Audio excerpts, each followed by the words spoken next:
सुलेमान बिन अब्दुल मलिक ने एक मर्तबा हजरत अबू हाजिम रहमतुल्लाह अलैहि से पूछा कि क्या वजह है कि सीने में मौत का डर है, मौत से डर लगता है, मौत से खौफ लगता है। तो आपने फरमाया क्योंकि तुमने दुनिया को आबाद किया है और आखिरत को बर्बाद किया है, तो इसलिए इंसान को आबादी से वीरानी की तरफ जाने में डर लगता है। सुलेमान बिन अब्दुल मलिक कहने लगे बिल्कुल सच फरमाया आपने। अगर सुलेमान बिन अब्दुल मलिक कहने लगे कि मरने के बाद हमारे साथ क्या होगा, हज़रत अबू हाजिम रहमतुल्लाह अलैहि फरमाने लगे अपनी हालत को कुरान पर पेश करो। कुरान में रब्बे करीम फरमाते हैं इन्नल अबरार लफी नईम व इन्नल फुज्जार लफी जहीम। यकीन जानो नेक लोग यकीनन बड़ी नेमतों में होंगे और यकीन जानो बदकार लोग, गुनहगार लोग जरूर दोज़ख में होंगे। सुलेमान बिन अब्दुल मलिक आगे पूछने लगा अल्लाह की रहमत का क्या बनेगा? आपने फरमाया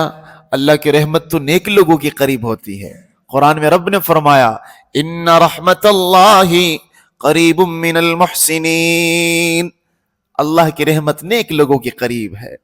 आगे सुलेमान बिन अब्दुल मलिक कहने लगे कि मरने के बाद किस हाल में अल्लाह के सामने हाजिरी होगी?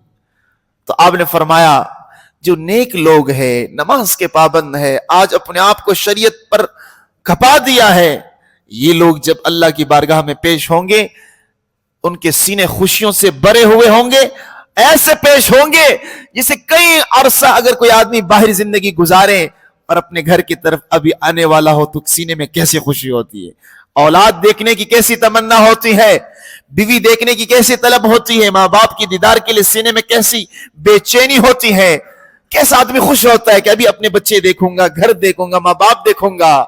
बिल्कुल इसी तरह नेक आदमी जब अल्लाह की बारगाह में जाएगा उसका सीना अल्लाह खुशियों से भर देंगे। और जो बदकार आदमी होगा, गुनहगार आदमी होगा, अल्लाह का नाफरमान होगा, जब ये आदमी अल्लाह के सामने पेश होगा तो उसका सीना अल्लाह गमों से, टेंशनों से, दुखों से भर देंगे और ऐसा पेश होगा जैसे कई लंबे अरसे से एक भागा हुआ मुजरिम जब हाथ लगता है तो उसका सीना कैसे तड़पता है, उसका दिल कैसे कांपने लगता है कि पता नहीं आगे मेरे साथ क्या होने वाला है।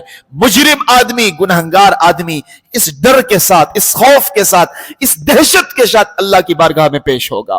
अल्लाह हमें उस डर से महफूज फरमाए। ये सुनना था कि सुलेमान बिन अब्दुल मलिक के आंसू बहने लगे। उन्होंने आगे पूछा आप नमाज कैसे पढ़ते हैं? सुलेमान बिन अब्दुल मलिक ने पूछा हजरत अबू हाजिम से आप नमाज कैसे पढ़ते हैं? तो फरमाने लगे कि जब नमाज का वक्त होता है तो सबसे पहले वुजू के तमाम फराइज, तमाम सुन्नतों को अदा करता हूं और बिल्कुल यकसुई के साथ वुजू करता हूं और फिर जब नमाज के लिए खड़ा होता हूं इस तसव्वुर के साथ नमाज पढ़ता हूं कि काबा मेरे सामने है और दाईं तरफ मेरी जन्नत है और बाईं तरफ जहन्नम है और पीछे मौत का फरिश्ता खड़ा है और पांव के नीचे पुल सिरात है। अल्लाह अलीम और खबीर है, मेरी हर चीज को देख रहे हैं और इस तसव्वुर के साथ नमाज पढ़ता हूं कि हो सकता है ये नमाज मेरी जिंदगी की आखिरी नमाज हो। हर नमाज को ऐसे पढ़ता हूं। सुलेमान बिन अब्दुल मलिक पूछने लगे आप कब से ऐसे नमाज पढ़ते हैं? तो आपने फरमाया पिछले 40 साल से अल्हम्दुलिल्लाह ऐसी नमाजें पढ़ रहा हूं। सुलेमान बिन अब्दुल मलिक कहने लगे काश हमें जिंदगी में एक भी ऐसी नमाज नसीब हो जाए।